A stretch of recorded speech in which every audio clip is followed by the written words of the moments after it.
Hello friends, welcome to my channel. কিছুক্ষণ আগেই Bangladesh versus শ্রীলঙ্কার ওমেন্সের সাফ ফুটসাল চ্যাম্পিয়নশিপ 2026-এর ম্যাচটি শেষ হলো এবং বাংলাদেশ এই ম্যাচটিও জিততে সাকসেসফুল হয়েছে। ম্যাচের ফার্স্ট হাফেই দুটি টিমই ড্র করে, বাংলাদেশও দুটি গোল স্কোর করে এবং শ্রীলঙ্কাও দুটি গোল স্কোর করে। মানে এই মুমেন্টে যেই সিচুয়েশনটা ক্রিয়েট হয়েছিল, একদম ভুটানের মতো যে ম্যাচটি ড্র হতে পারে বা শ্রীলঙ্কাও হাতে নিয়ে নিতে পারে এবং ম্যাচটি বাংলাদেশও হাতে নিয়ে নিতে পারে। কিন্তু সেকেন্ড হাফে বাংলাদেশ যে খেলাটা দেখাইছে, পুরো ৬ গোল করছে বাংলাদেশ এবং শ্রীলঙ্কা স্কোর করছে মাত্র ৩টি গোল। তাও লাস্ট মোমেন্টে যে শ্রীলঙ্কা ১টি গোল স্কোর করছে। এবং এর সাথে এখনো পর্যন্ত এই টুর্নামেন্টে বাংলাদেশ ওমেন্স একটিও ম্যাচ হারেনি, একটিও সিঙ্গেল ম্যাচ হারেনি কিন্তু এই পর্যন্ত বাংলাদেশ।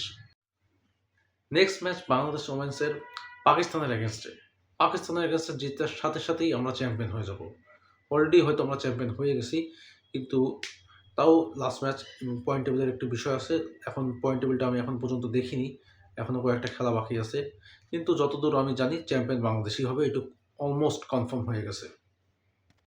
এটি বাংলাদেশ ফুটসালের ফার্স্ট টুর্নামেন্ট এবং এখানে Bangladesh team, women's team actually champion হতে যাচ্ছে, সেটি অবশ্যই অনেক বড় একটি বিষয়।